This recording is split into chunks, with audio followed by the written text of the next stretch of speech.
नमस्कार आदाब, मैं आमिर नाविस। स्वागत है आपका 24 आवर्स टुडे न्यूज चैनल में। चलिए करते हैं शुरुआत कुछ विदेश और देश की बड़ी खबरों के साथ।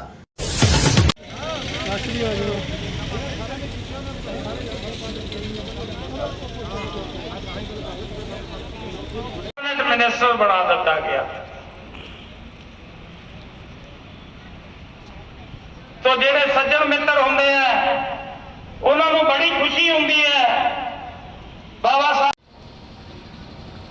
फिर जिहदा जेड़ा किता जो कम नहीं करूगा तो साडे नाल संघर्ष आके बैठूगा किदा उहदे घर तो रोटी नहीं छड्डिया। दशहरे वाले दिन असी मंडियां दे विच पुतले साड़ रहे सी। रावण रूपी मोदी दे ਦੇ ਬੈਠੇ ਆ ਪੰਜਾਬ ਸਰਕਾਰ ਨੂੰ ਦਿੱਲੀ ਦੇ ਵਿੱਚ ਧਰਨਾ ਦਿੱਤਾ ਜਾ ਰਿਹਾ। ਇਹ ਜਾਂ ਕਿਹੜਾ ਸੁਝਾਅ ਹੈਗਾ ਜਿਹਦੇ ਨਾਲ ਜਿਹੜਾ ਹੈ ਕੇਂਦਰ ਸਰਕਾਰ ਨੂੰ ਲੱਗਦਾ ਕਿ ਬਿੱਲ ਵਾਪਸ ਲੈ ਲਓ? ਵੇਖੋ ਸੁਝਾਅ ਜਦੋਂ ਸਿਚੁਏਸ਼ਨ ਇੱਥੇ ਆ ਗਈ ਹੈ, ਅੜੀ ਤੇ ਆ ਗਈ ਹੈ ਗੱਲ, ਸਰਕਾਰ ਦੇ ਕੋਲੇ ਬਹੁਮਤ ਹੈ, ਜੋ ਉਹਨਾਂ ਦਾ ਤੌਰ ਤਰੀਕਾ ਹੈ ਉਹਨੂੰ ਅਸੀਂ ਅੰਗਰੇਜ਼ੀ 'ਚ ਕਹਿੰਦੇ ਹਾਂ ਐਡਮੈਂਟ ਹੈ, ਅਹੰਕਾਰੀ ਤੌਰ ਤਰੀਕਾ ਹੈ। ਉਹਨਾਂ ਨੂੰ ਮਨਾਉਣਾ ਸੌਖਾ ਨਹੀਂ, ਪਰ ਉਹਨੂੰ ਮਨਾ ਸਕਦੀ ਇੱਕੋ ਚੀਜ਼, ਜੇ ਸਾਰਾ ਪੰਜਾਬ ਸਾਰੇ ਕਿਸਾਨ ਭਲਾ ਹਰਿਆਣੇ ਦੇ ਹੈ, ਕੁਛ ਹਿੱਸਾ ਹੈਗਾ यूपी ਦਾ ਮੇਰਠ ਵਗੈਰਾ ਦੇ ਆਸ-ਪਾਸ ਦੇ, ਜੇ ਸਾਰੇ ਇਕੱਠੇ ਹੋ ਜਾਣ, ਕਿਉਂਕਿ ਦੇਖੋ ਇਹ ਨੇਤੇ ਜੋ ਉੱਥੇ ਪਹੁੰਚੇ ਉੱਥੇ ਬੈਠੇ ਦੇ ਕਿਹਦੇ ਕਰਕੇ? ਸਾਡੇ ਕਰਕੇ। ਅਸੀਂ ਇਹਨਾਂ ਨੂੰ ਵੋਟਾਂ ਪਾਈਆਂ ਤਾਂ ਇਹ ਉੱਥੇ ਬੈਠੇ ਆ। ਹੁਣ ਵੋਟਾਂ ਨਾਲ ਉਹਨੂੰ ਜਿਤਾਤਾ, ਅਸੀਂ ਤਾਕਤ ਦੇ ਤੋਂ ਸਾਡੇ ਤੇ ਉਹ ਡੰਡਾ ਵਾਹ ਰਹੇ ਆ ਜਾਂ ਉਹ ਜ਼ਬਰਦਸਤੀ ਕਰਦੇ, ਧੱਕਾ ਕਰਦੇ ਹੈਗੇ ਆ। ਜਦੋਂ ਉਹਨਾਂ ਨੂੰ ਇਹ ਪਤਾ ਲੱਗ ਗਿਆ, ਹੁਣ ਤਾਂ ਉਹ ਇਹ ਕਹਿ ਰਿਹਾ ਨਾ ਕਿ ਇਹ ਤਾਂ ਵਿਚੌਲੀਏ ਆ ਜਿਹੜੇ ਬੈਠੇ ਆ, ਇਹ ਤਾਂ ਥੋੜ੍ਹੇ ਜਿਹੇ ਕਿਸਾਨ ਆ, ਕਿਸਾਨ ਤਾਂ ਬਹੁਤ ਖੁਸ਼ ਹੈ। ਕੁਝ ਉਹਨਾਂ ਨੇ ਬੀਜੇਪੀ ਦੇ ਲੀਡਰਾਂ ਨੂੰ ਕਿਹਾ ਤੁਸੀਂ ਜਾ ਕੇ ਇਹਨਾਂ ਨੂੰ ਸਮਝਾਓ। ਠੀਕ ਹੈ, ਹੋ ਸਕਦਾ ਕਿ ਕਿਤੇ ਕੋਈ ਮਤਭੇਦ ਹੋਵੇ। ਅਸੀਂ ਕੁਝ ਅਜਿਹੇ ਬੰਦਿਆਂ ਨਾਲ ਮੈਂ ਸੰਪਰਕ ਕੀਤਾ ਹੈਗਾ ਕਿ ਇਸ ਬਿੱਲ ਦੇ ਵਿੱਚ ਵਿਸ਼ੇਸ਼ਤਾ ਕੀ ਹੈ, ਦੱਸੋ ਇਹ ਕਿਸਾਨਾਂ ਦਾ ਭਲਾ ਕਿਵੇਂ ਕਰੂਗਾ। ਹੁਣ ਤੱਕ ਰੌਲਾ ਇਹ ਪੈ ਰਿਹਾ ਕਿ ਇਹ ਬਿੱਲ ਕਿਸਾਨ ਮਾਰੂ ਹੈ, ਪਰ ਕੁਝ ਬੰਦਿਆਂ ਨੇ ਬੜੇ ਕਿਸਾਨ ਕ੍ਰਿਸ਼ੀ ਵਿਗਿਆਨੀ ਹੈ, ਉਹਨਾਂ ਨੇ ਉਹਦੇ ਕੁਝ ਪਲੱਸ ਪੁਆਇੰਟ ਮੈਨੂੰ ਦੱਸੇ। ਮੈਂ ਆਉਣ ਵਾਲੇ ਦਿਨਾਂ ਦੇ ਵਿੱਚ 2-3 ਦੇ ਵਿੱਚ ਹੀ ਮੇਰਾ ਚੈਨਲ ਆ ਮੰਗਲ ਢਿੱਲੋਂ ਚੈਨਲ YouTube ਤੇ, ਮੈਂ ਉਹਨਾਂ ਨੂੰ ਸੱਦ ਕੇ ਉਹਨਾਂ ਨਾਲ ਗੱਲ ਕਰਕੇ ਸਾਰੇ ਸਵਾਲ ਪੁੱਛੂੰਗਾ ਕਿ ਤੁਸੀਂ ਦੱਸੋ ਵੀ ਕਿਵੇਂ ਫੈਲਾ ਤੇ ਖਤਰਾ ਕਿੱਥੇ ਹੈ। 2-3 ਥਾਂ ਤੇ ਉਹਨਾਂ ਦਾ ਖਤਰਾ ਹੈ, ਉਹ ਸਰਕਾਰ ਨਾਲ ਗੱਲ ਕੀਤੀ ਜਾਵੇ, ਕਿਉਂਕਿ ਕਦੇ ਵੀ ਕੋਈ ਲੜਾਈ ਹੁੰਦੀ ਹੈ ਤੇ ਕਿਤੇ ਇੱਕ ਵਿਚਾਲੜੀ ਥਾਂ ਤੇ ਆ ਕੇ ਫੈਸਲਾ ਹੁੰਦਾ ਹੈ, ਟੇਬਲ ਤੇ ਆ ਕੇ ਗੱਲ ਹੁੰਦੀ ਹੈ। ਜੇ ਅਸੀਂ ਉਹਨਾਂ ਨੇ ਗੱਲ ਕਰਦੇ, ਕਿਸਾਨ ਜਥੇਬੰਦੀਆਂ ਨਾਲ ਗੱਲ ਕਰਕੇ ਲਿਆਉਣੇ ਆ ਕਿ ਜੇ ਤੁਸੀਂ ਵਾਕਈ ਇਸ ਕਿਸਾਨ ਦਾ ਭਲਾ ਚਾਹੁੰਦੇ ਹੋ ਤੇ ਫਿਰ ਆਹ ਤਰਮੀਮਾਂ ਕਰ, ਤੁਹਾਨੂੰ ਤਕਲੀਫ ਕੀ ਹੈ? ਜੇ ਮੰਨ ਲਓ ਕਿ ਦੂਸਰੇ ਜਿਹੜੇ 3 ਕਾਨੂੰਨ ਦੇ ਵਿੱਚ ਕੋਈ ਭੱਲੇ ਵਾਲੀ ਗੱਲ ਹੈ, ਇਹਦੇ ਬਾਰੇ ਮੈਨੂੰ ਕ੍ਰਿਸ਼ੀ ਵਿਗਿਆਨੀਆਂ ਨੇ ਦੱਸਿਆ ਕਿ ਵੀ ਆਹ 2-3 ਚੀਜ਼ਾਂ ਬੜੀਆਂ ਕੰਮ ਦੀਆਂ, ਅਸੀਂ ਕੰਮ ਦੀ ਚੀਜ਼ ਕੱਢ ਲਾਂਗੇ, ਜਿਹੜੀ ਕੰਮ ਦੀ ਨਹੀਂ ਉਹਨੂੰ ਕੱਢ ਦਾਂਗੇ। ਇਹ ਸੁਜੈਸ਼ਨ ਇਸ ਸਰਕਾਰ ਨੂੰ ਦਿਆਂਗੇ, ਪਰ ਉਹ ਸਰਕਾਰ ਤਾਂ ਹੀ ਸੁਣੂਗੀ ਜੇ ਉਹਨਾਂ ਨੂੰ ਚਾਰੇ ਪਾਸੇ ਸਾਰੇ ਕਿਸਾਨ, ਸਾਰੇ ਦੁਕਾਨਦਾਰ, ਸਾਰੇ ਆੜ੍ਹਤੀਏ, ਸਾਰੇ ਮਜ਼ਦੂਰ ਇੱਕ ਨਜ਼ਰ ਆਉਣਗੇ। ਜਿੰਨਾ ਚਿਰ ਆਪਦੀ ਡੁਗਡੁਗੀ ਵਜਾਉਣਗੇ ਅੱਡੋ ਅੱਡੀ, ਤੁਸੀਂ ਸੁਣਦੇ ਹੀ ਰਹਿੰਦੇ ਹੋ, ਚੈਨਲਾਂ ਤੇ ਆਉਂਦਾ ਹੀ ਰਹਿੰਦਾ। ਕੋਈ ਕੁਛ ਆਖੀ ਜਾਂਦਾ, ਕੋਈ ਕਹਿੰਦਾ ਖਾਲਿਸਤਾਨ ਇੱਕ ਹੱਲ ਹੈ, ਕੋਈ ਆਖੀ ਜਾਂਦਾ ਹੈਗਾ ਖੁਦ ਮੁਖਤਾਰੀ ਚਾਹੀਦੀ ਹੈ, ਕੋਈ ਆਖੀ ਜਾਂਦਾ ਇਹ ਹੋਂਦ ਦੀ ਲੜਾਈ ਹੈ।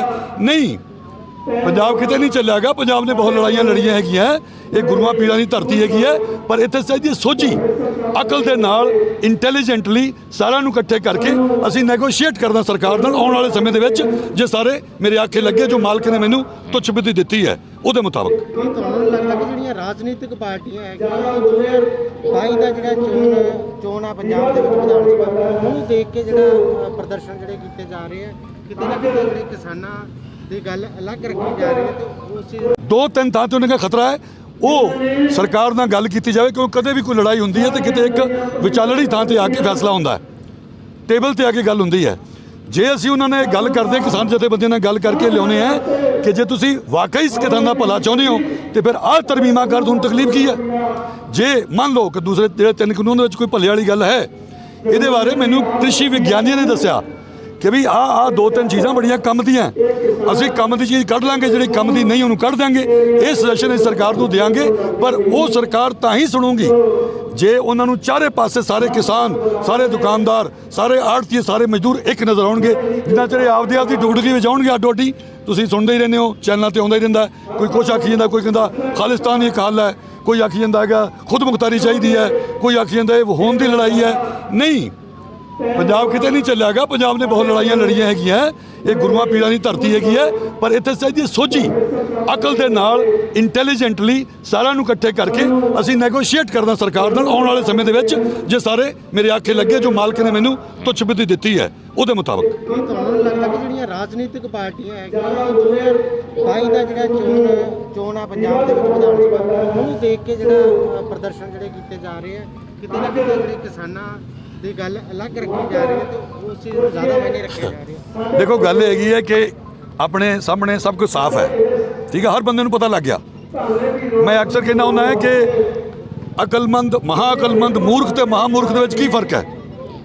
ਮਹਾ ਅਕਲਮੰਦ ਹੁੰਦਾ ਜਿਹੜਾ ਦੂਜੇ ਦੀ ਗਲਤੀਆਂ ਤੋਂ ਸਿੱਖੇ, ਅਕਲਮੰਦ ਹੁੰਦਾ ਆਪਦੀ ਗਲਤੀ ਤੋਂ ਸਿੱਖੇ। ਮੂਰਖ ਹੁੰਦਾ ਜਿਹੜਾ ਗਲਤੀ ਬਾਰ-ਬਾਰ ਕਰਦਾ ਰਹੇ, ਤੇ ਮਹਾਮੂਰਖ ਹੁੰਦਾ ਜਿਹੜਾ ਇੱਕੇ ਗਲਤੀ ਨੂੰ ਬਾਰ-ਬਾਰ ਕਰੀ ਜਾਵੇ। ਅਸੀਂ 70 ਸਾਲ ਤੋਂ ਇੱਕੋ ਗਲਤੀ ਬਾਰ-ਬਾਰ ਕਰੀ ਜਾਂਦੇ ਹਾਂ। ਅਸੀਂ ਨਾ ਲੀਡਰਾਂ ਨੂੰ ਵੇਖ ਲਿਆ, ਇਹ ਅਚਾਨਕ ਤਾਂ ਲਾਅ ਨਹੀਂ ਬਣਿਆ, ਉਦੋਂ ਇਹ ਸਾਰੇ ਚੁੱਪ ਕਿਉਂ ਸੀਗੇ? ਇਹ ਅਕਾਲੀ ਸਰਕਾਰ ਨੇ ਮਿਲ ਕੇ ਉਹਦੀ ਸਹਿਮਤੀ ਦਿੱਤੀ ਹੈ, ਕਾਂਗਰਸ ਸਰਕਾਰ ਨੇ ਮਿਲ ਕੇ ਸਹਿਮਤੀ ਦਿੱਤੀ ਹੈ, ਤਾਂ ਉਹ ਸੈਲੋ ਬਣੇ ਆ। ਇਹ ਸਾਰੇ ਹੁਣ ਤੱਕ ਚੁੱਪ ਰਹੇ, ਕੋਈ ਅੱਗੇ ਨਹੀਂ ਆਇਆਗਾ। ਜਦੋਂ ਕਿਸਾਨ ਉੱਠ ਖੜੇ ਵੀ ਹੁਣ ਤਾਂ ਮਰ ਗਏ, ਵੀ ਕਰੋਨਾ ਪਤਾ ਨਹੀਂ ਕਦੋਂ ਮਾਰੂਗਾ, ਹੁਣ ਤਾਂ ਮਰੇ ਹੀ ਮਰੇ ਆ। ਜਦੋਂ ਕਿਸਾਨ ਉੱਠ ਖੜੇ ਤੇ ਫਿਰ ਜਿਹੜੇ ਸਾਡੇ ਜਿੰਨੇ ਆਪੋਜੀਸ਼ਨ ਦੇ ਲੀਡਰਸ ਹੈਗੇ, ਆਪੋਜੀਸ਼ਨ ਪਾਰਟੀਆਂ, ਉਹਨਾਂ ਨੂੰ ਮਜਬੂਰੀ 'ਚ ਆਉਣਾ ਪਿਆ ਕਿਉਂਕਿ 22 ਨੇੜੇ ਆ। ਹੁਣ ਉਹ ਜਾ ਕੇ ਉਹਦੇ ਧਰਨਾ ਦੇ ਰਹੇ ਆ। ਇਹ ਕੀ ਡਰਾਮਾ ਹੈ ਬਈ? ਤੁਸੀਂ ਪਹਿਲਾਂ ਕਿਉਂ ਨਹੀਂ ਅੱਗੇ ਆਏ? ਤੁਹਾਨੂੰ ਚਾਹੀਦਾ ਸੀ ਕਿ ਤੁਸੀਂ ਪਹਿਲਾਂ ਅੱਗੇ ਆਉਂਦੇ ਇਹਨਾਂ ਕਿਸਾਨਾਂ ਨੂੰ, ਤਾਂ ਕਿ ਤੁਸੀਂ ਉਹਨਾਂ ਨੂੰ ਕਹਿੰਦੇ ਕਿ ਕਾਨੂੰਨ ਵਾਪਸ ਲਓ ਜਾਂ ਇਹਨੂੰ ਕਾਨੂੰਨ ਨਾ ਬਣਾਓ, ਬਿੱਲ ਵਾਪਸ ਲਓ। ਤੁਸੀਂ ਸਾਰੇ ਚੁੱਪ ਰਹੇ, ਪਹਿਲਾਂ ਜਗ੍ਹਾ ਦਿੱਤੀਆਂ, ਸੈਲੋ ਬਣਾਏ, ਸਭ ਕੁਝ ਕੀਤਾ, ਉਹਨਾਂ ਨੇ ਐਗਰੀਮੈਂਟ ਕੀਤੇ। ਅੱਜ ਤੁਸੀਂ ਕਿਸਾਨ ਦੇ ਮੋਹਤਵਰ ਬਣ ਕੇ, ਉਹਨਾਂ ਦੇ ਹਮਦਰਦ ਬਣ ਕੇ ਉੱਥੇ ਜਾ ਕੇ ਧਰਨੇ ਦੇ ਰਹੇ ਹੋ। ਮੇਰੀ ਸਮਝ ਤੋਂ ਇਹ ਬਾਹਰ ਹੈ। ਹਾਂ, ਮੇਰਾ ਖਿਆਲ ਹੈ ਵੀ ਕਿਸਾਨਾਂ ਨੂੰ ਵੀ ਇਸ ਗੱਲ ਦਾ ਪਤਾ ਲੱਗ ਗਿਆ, ਤੇ ਆਉਣ ਵਾਲੇ ਸਮੇਂ ਤੇ ਜੋ 22 ਦੇ ਇਲੈਕਸ਼ਨ ਹੋਣਗੇ, ਕਿਸਾਨ ਜਵਾਬ ਦੇਣਗੇ। ਕੀ ਲੱਗਦਾ ਜਿਹੜਾ ਅੱਜ ਕਿਸਾਨਾਂ ਨੇ ਪ੍ਰਦਰਸ਼ਨ ਕਰ ਰਹੇ ਆ, ਕੀ ਤੁਹਾਨੂੰ ਲੱਗਦਾ ਹੈ ਕਿ ਜਿਹੜੀ ਕੇਂਦਰ ਸਰਕਾਰ ਉਹ ਝੁਕੇਗੀ ਕਿਸੇ ਨਾ ਕਿਸੇ ਪਾਸੇ ਜਿਹੜਾ ਹੈ? ਗੱਲ ਇੱਥੇ ਝੁਕਣ ਦੀ ਜਾਂ ਨਾ ਝੁਕਣ ਦੀ ਨਹੀਂ, ਗੱਲ ਇੱਥੇ ਅਕਲ ਦੀ ਹੈ। ਜੇ ਕਿਸਾਨ ਸਾਰੇ ਇਕੱਠੇ ਹੋਏ ਆ, ਕਿਸਾਨਾਂ ਨਾਲ ਬਾਕੀ ਜਥੇਬੰਦੀਆਂ, ਕਲਾਕਾਰ ਵੀ ਆ ਗਏ, ਤੇ ਉਦੋਂ ਜੇ ਸਰਕਾਰ ਅਕਲਮੰਦੀ ਵਿਖਾਉਂਦੀ ਹੈ ਤੇ ਸਰਕਾਰ ਨੂੰ ਪਹਿਲ ਕਰਨੀ ਚਾਹੀਦੀ ਹੈ। ਆਓ ਵੀ ਬੈਠੋ, ਗੱਲ ਕਰਦੇ ਆਪਾਂ। ਔਰ ਜਿਵੇਂ ਕੋਈ ਵੱਡਾ ਵਡੇਰਾ ਹੁੰਦਾ ਹੈ, ਛੋਟਾ ਬੰਦਾ ਬੜੀ ਜ਼ਿੱਦ ਕਰਦਾ ਹੁੰਦਾ ਹੈਗਾ, ਅੜ ਜਾਂਦਾ, ਸਟੈਂਡ ਲੈ ਲੈਂਦਾ ਹੈ। ਪਰ ਜੇ ਸਿਆਣੀ ਸਰਕਾਰ ਹੈ ਤੇ ਕਿਸਾਨ ਉਹਨਾਂ ਦੇ ਹੀ ਹੈ, ਕਿਸਾਨਾਂ ਦੇ ਸਿਰ ਤੇ ਹਿੰਦੁਸਤਾਨ ਚੱਲਦਾ ਹੈਗਾ। ਜੇ ਕਿਸਾਨ ਵੇਖੋ, ਤੁਹਾਡੇ ਕੋਲੇ ਕਰੋੜਾਂ ਅਰਬਾਂ ਰੁਪਈਆ ਹੋਵੇ, ਤੁਸੀਂ ਖਾ ਲਓਗੇ? ਤੁਹਾਡੇ ਕੋਲੇ ਸੋਨਾ ਹੋਵੇ, ਗੋਲਡ ਹੋਵੇ, ਨਹੀਂ ਖਾ, ਰੋਟੀ ਖਾਣੀ ਸਾਰਿਆਂ ਨੂੰ ਚਾਹੀਦਾ, ਪਾਣੀ ਤੇ ਰੋਟੀ ਚਾਹੀਦੀ ਹੈ। ਤੇ ਜੇ ਕਿਸਾਨਾਂ ਨੂੰ ਇਹ ਲੱਗਦਾ ਹੈਗਾ ਕਿ ਉਹਨਾਂ ਨੂੰ ਧੱਕਾ ਹੋ ਰਿਹਾ ਹੈ, ਕਿਸਾਨ ਹੀ ਇੱਕ ਅਜਿਹੀ ਬਰਾਦਰੀ ਹੈ ਜਿਹੜੇ ਲੱਖਾਂ ਦੀ ਤਾਦਾਦ 'ਚ ਆਤਮ ਹੱਤਿਆ ਕਰ ਚੁੱਕਿਆ ਹੈ, ਹੋਰ ਕੋਈ ਬਰਾਦਰੀ ਨਹੀਂ ਕਰ ਰਹੀ। ਤੇ ਸਰਕਾਰ ਨੂੰ ਚਾਹੀਦਾ, ਪਹਿਲੀ ਗੱਲ ਸਰਕਾਰਾਂ ਨੂੰ ਚਾਹੀਦਾ ਸੀਗਾ ਕਿ ਕਿਸਾਨਾਂ ਨੂੰ ਪੁੱਛ ਕੇ ਤੁਸੀਂ ਇਹ ਬਿੱਲ ਲਿਆਉਂਦੇ। ਜਿਸ ਤਰੀਕੇ ਨਾਲ ਜਲਦਬਾਜ਼ੀ ਦੇ ਵਿੱਚ ਉਹਨਾਂ ਨੇ, ਹਾਲਾਂਕਿ ਲੋਕਾਂ ਨੇ, ਐਮਪੀਜ਼ ਨੇ ਵਾਕਆਊਟ ਕੀਤਾ, ਪ੍ਰਸ਼ਨ ਕਾਲ ਵੀ ਨਹੀਂ ਕਰ ਦਿੱਤਾ, ਸਵਾਲ ਵੀ ਨਹੀਂ ਕਰ ਦਿੱਤੇ ਗਏ, ਉਹ ਤੋਂ ਸਾਰਿਆਂ ਨੂੰ ਸ਼ੱਕ ਪੈਂਦਾ ਹੈ ਕਿ ਇਹ ਬਿੱਲ ਆਤਮਘਾਤੀ ਹੈ, ਇਹ ਕਿਸਾਨ ਮਾਰੂ ਕਾਨੂੰਨ ਹੈਗੇ ਆ। ਸਰਕਾਰ ਨੂੰ ਚਾਹੀਦਾ ਜੇ ਕਿਸਾਨ ਸਾਰੇ ਇਕੱਠੇ ਹੋਣ, ਵੇਖੋ ਹਰ ਆਦਮੀ ਆਪਦੀ ਲੜਾਈ ਲੜ ਰਿਹਾ, ਹਾਲਾਂਕਿ ਸਾਰੇ ਇਕੱਠੇ ਆ, ਪਰ ਮੈਂ ਵੀ ਇਹ ਤੇਜ਼ ਕਰਕੇ ਆਇਆ ਗਿਆ ਕਿ ਸਾਡੀ ਆਵਾਜ਼ ਦਿੱਲੀ ਤੱਕ ਪਹੁੰਚੇ, ਸਾਰੀ ਦੁਨੀਆ 'ਚ ਪਹੁੰਚੇ। ਜਿੰਨਾ ਚਿਰ ਪੰਜਾਬ ਦੇ ਕਿਸਾਨ, ਪੰਜਾਬ ਦੇ ਮਜ਼ਦੂਰ, ਪੰਜਾਬ ਦੇ ਦੁਕਾਨਦਾਰ, ਜਿਹੜੇ ਦਿਹਾੜੀਦਾਰ ਬੰਦੇ, ਉਹ ਵੀ ਜੇ ਇਕੱਠੇ ਨਹੀਂ ਹੁੰਦੇਗੇ, ਤੇ ਮੇਰਾ ਖਿਆਲ ਹੈ ਕਿ ਹੁਣ ਜੇ ਅਸੀਂ ਇਕੱਠੇ ਨਾ ਹੋਏ ਤੇ ਅੱਗੇ ਸਾਨੂੰ ਇਹ ਮੌਕਾ ਮਿਲਣਾ ਨਹੀਂਗਾ। ਸੋ ਇਸ ਕਰਕੇ ਮੈਂ ਕਾਬਦੇ ਵੱਲੋਂ ਹਾਂ ਦਾ ਨਾਰਾ ਕਹਿ ਲਓ, ਇਹ ਮਾਰਨ ਵਾਸਤੇ ਆਇਆ ਕਿ ਮੇਰੀ ਹਾਜ਼ਰੀ ਲੱਗੇ ਤੇ ਇਹ ਸੁਨੇਹਾ ਦਿੱਲੀ ਤੱਕ ਜਾਵੇ, ਸਾਰੇ ਸੰਸਾਰ ਤੱਕ ਜਾਵੇ। ਤੇ ਅਸੀਂ ਕੋਸ਼ਿਸ਼ ਕਰਾਂਗੇ, ਸਿਰਫ ਇੱਥੋਂ ਦੀ ਗੱਲ ਨਹੀਂ, ਮੇਰੀ ਪਲੈਨਿੰਗ ਹੈ, ਪੂਰੇ ਪੰਜਾਬ ਜਾਊਂਗਾ। ਮੇਰੇ ਕੋਲ ਕੁਝ ਆਈਡੀਆਜ਼ ਹੈ, ਮੈਂ ਬਹੁਤ ਦੇਰ ਤੋਂ ਸੋਚ ਰਿਹਾ ਸੀ ਕਿ ਜੇ ਇਸ ਤਰ੍ਹਾਂ ਕਰ ਲਿਆ ਜਾਵੇ ਤਾਂ ਹੱਲ ਹੋ ਸਕਦਾ। ਬੜੇ ਮੋਰਚੇ ਲਾਏ ਗਏ, ਬੜੀਆਂ ਲਹਿਰਾਂ ਚੱਲੀਆਂ, ਨਤੀਜਾ ਕੋਈ ਖਾਸ ਨਹੀਂ ਨਿਕਲਿਆ। ਪਰ ਜੇ ਨਤੀਜਾ ਕੱਢਣਾ ਹੈਗਾ ਤਾਂ ਉਹਦਾ ਤਰੀਕਾ ਹੈ, ਉਹ ਤਰੀਕਾ ਮੈਨੂੰ ਰੱਬ ਨੇ ਸੁਝਾਇਆ ਹੈਗਾ, ਉਹ ਅਸੀਂ ਸ਼ੇਅਰ ਕਰਾਂਗੇ ਕਿਸਾਨਾਂ ਦੇ ਨਾਲ, ਮਜ਼ਦੂਰਾਂ ਨਾਲ, ਜਿੰਨੀਆਂ ਵੀ ਜਥੇਬੰਦੀਆਂ ਨਾਲ। ਇਸ ਕਰਕੇ ਮੈਂ ਇੱਥੇ ਹਾਜ਼ਰ ਹੋਇਆ। ਕਿਹੜੀ ਆਈਡੀਆ ਨੇ ਕਿ ਤੁਸੀਂ ਕੁਝ ਸਾਂਝਾ ਕਰੋਗੇ? ਕਿਹੜੀ ਆਈਡੀਆ ਨੇ ਜਿਹਦੇ ਨਾਲ ਜਿਹੜੀ ਕੇਂਦਰ ਸਰਕਾਰ ਆ ਉਹ ਜਿਹੜੇ ਬਿੱਲ ਵਾਪਸ ਲੈਣਗੇ? ਕਿਉਂਕਿ ਪਿਛਲੇ ਲੰਬੇ ਸਮੇਂ ਤੋਂ ਜਿਹੜਾ ਕਿਸਾਨ ਆ ਉਹ ਸੜਕਾਂ ਤੇ ਬੈਠੇ ਆ, ਰੇਲ ਟਰੈਕਾਂ ਤੇ ਬੈਠੇ ਆ, ਪੰਜਾਬ ਸਰਕਾਰ ਨੂੰ ਦਿੱਲੀ ਦੇ ਵਿੱਚ ਧਰਨਾ ਦਿੱਤਾ ਜਾ ਰਿਹਾ। ਇਹ ਜਾਂ ਕਿਹੜਾ ਸੁਝਾਅ ਹੈਗਾ ਜਿਹਦੇ ਨਾਲ ਜਿਹੜਾ ਹੈ ਕੇਂਦਰ ਸਰਕਾਰ ਨੂੰ ਲੱਗਦਾ ਕਿ ਬਿੱਲ ਵਾਪਸ ਲੈ ਲਊਗੀ? ਵੇਖੋ, ਸੁਝਾਅ ਜਦੋਂ ਸਿਚੁਏਸ਼ਨ ਇੱਥੇ ਆ ਗਈ ਹੈ, ਅੜੀ ਤੇ ਆ ਗਈ ਹੈ ਗੱਲ, ਸਰਕਾਰ ਦੇ ਕੋਲੇ ਬਹੁਮਤ ਹੈ, ਜੋ ਉਹਨਾਂ ਦਾ ਤੌਰ ਤਰੀਕਾ ਹੈ ਉਹਨੂੰ ਅਸੀਂ ਅੰਗਰੇਜ਼ੀ 'ਚ ਕਹਿੰਦੇ ਐਡਮੈਂਟ ਹੈ, ਅਹੰਕਾਰੀ ਤੌਰ ਤਰੀਕਾ ਹੈ। ਉਹਨਾਂ ਨੂੰ ਮਨਾਉਣਾ ਸੌਖਾ ਨਹੀਂ, ਪਰ ਉਹਨੂੰ ਮਨਾ ਸਕਦੀ ਇੱਕੋ ਚੀਜ਼, ਜੇ ਸਾਰਾ ਪੰਜਾਬ, ਸਾਰੇ ਕਿਸਾਨ ਭਲਾ ਹਰਿਆਣੇ ਦੇ ਹੈ, ਕੁਝ ਹਿੱਸਾ ਹੈਗਾ ਯੂਪੀ ਦਾ, ਮੇਰਠ ਵਗੈਰਾ ਦੇ ਆਸ-ਪਾਸ ਦੇ, ਜੇ ਸਾਰੇ ਇਕੱਠੇ ਹੋ ਜਾਣ। ਕਿਉਂਕਿ ਦੇਖੋ, ਇਹ ਨੇਤੇ ਜੋ ਉੱਥੇ ਪਹੁੰਚੇ, ਉੱਥੇ ਬੈਠੇ ਦੇ ਕਿਹਦੇ ਕਰਕੇ? ਸਾਡੇ ਕਰਕੇ। ਅਸੀਂ ਇਹਨਾਂ ਨੂੰ ਵੋਟਾਂ ਪਾਈਆਂ ਤਾਂ ਇਹ ਉੱਥੇ ਬੈਠੇ ਆ। ਹੁਣ ਵੋਟਾਂ ਨਾਲ ਉਹਨੂੰ ਜਿਤਾਤਾ, ਅਸੀਂ ਤਾਕਤ ਦੇ ਤੋਂ ਸਾਡੇ ਤੇ ਉਹ ਡੰਡਾ ਵਾਹ ਰਹੇ ਆ ਜਾਂ ਉਹ ਜ਼ਬਰਦਸਤੀ ਕਰਦੇ, ਧੱਕਾ ਕਰਦੇ ਹੈਗੇ ਆ। ਜਦੋਂ ਉਹਨਾਂ ਨੂੰ ਇਹ ਪਤਾ ਲੱਗ ਗਿਆ, ਹੁਣ ਤਾਂ ਉਹ ਇਹ ਕਹਿ ਰਿਹਾ ਨਾ ਕਿ ਇਹ ਤਾਂ ਵਿਚੌਲੀਏ ਆ ਜਿਹੜੇ ਬੈਠੇ ਆ, ਇਹ ਤਾਂ ਥੋੜ੍ਹੇ ਜਿਹੇ ਕਿਸਾਨ ਆ, ਕਿਸਾਨ ਤਾਂ ਬਹੁਤ ਖੁਸ਼ ਹੈ। ਕੁਝ ਉਹਨਾਂ ਨੇ ਬੀਜੇਪੀ ਦੇ ਲੀਡਰਾਂ ਨੂੰ ਕਿਹਾ ਤੁਸੀਂ ਜਾ ਕੇ ਇਹਨਾਂ ਨੂੰ ਸਮਝਾਓ, ਠੀਕ ਹੈ। ਹੋ ਸਕਦਾ ਹੈ ਕਿ ਕਿਤੇ ਕੋਈ ਮਤਭੇਦ ਹੋਵੇ।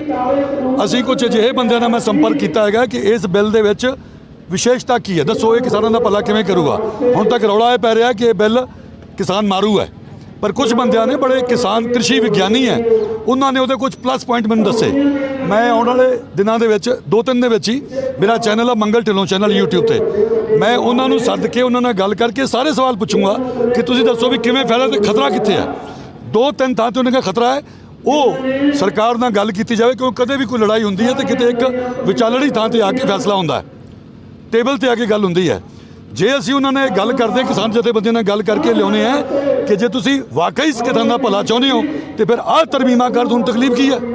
ਜੇ ਮੰਨ ਲਓ ਕਿ ਦੂਸਰੇ ਜਿਹੜੇ 3 ਕਾਨੂੰਨ ਦੇ ਵਿੱਚ ਕੋਈ ਭਲੇ ਵਾਲੀ ਗੱਲ ਹੈ, ਇਹਦੇ ਬਾਰੇ ਮੈਨੂੰ ਕ੍ਰਿਸ਼ੀ ਵਿਗਿਆਨੀਆਂ ਨੇ ਦੱਸਿਆ ਕਿ ਵੀ ਆਹ 2-3 ਚੀਜ਼ਾਂ ਬੜੀਆਂ ਕੰਮ ਦੀਆਂ, ਅਸੀਂ ਕੰਮ ਦੀ ਚੀਜ਼ ਕੱਢ ਲਾਂਗੇ, ਜਿਹੜੀ ਕੰਮ ਦੀ ਨਹੀਂ ਉਹਨੂੰ ਕੱਢ ਦਾਂਗੇ। ਇਹ ਸੁਜੈਸ਼ਨ ਅਸੀਂ ਸਰਕਾਰ ਨੂੰ ਦਿਆਂਗੇ, ਪਰ ਉਹ ਸਰਕਾਰ ਤਾਂ ਹੀ ਸੁਣੂਗੀ ਜੇ ਉਹਨਾਂ ਨੂੰ ਚਾਰੇ ਪਾਸੇ ਸਾਰੇ ਕਿਸਾਨ, ਸਾਰੇ ਦੁਕਾਨਦਾਰ, ਸਾਰੇ ਆੜ੍ਹਤੀਏ, ਸਾਰੇ ਮਜ਼ਦੂਰ ਇੱਕ ਨਜ਼ਰ ਆਉਣਗੇ।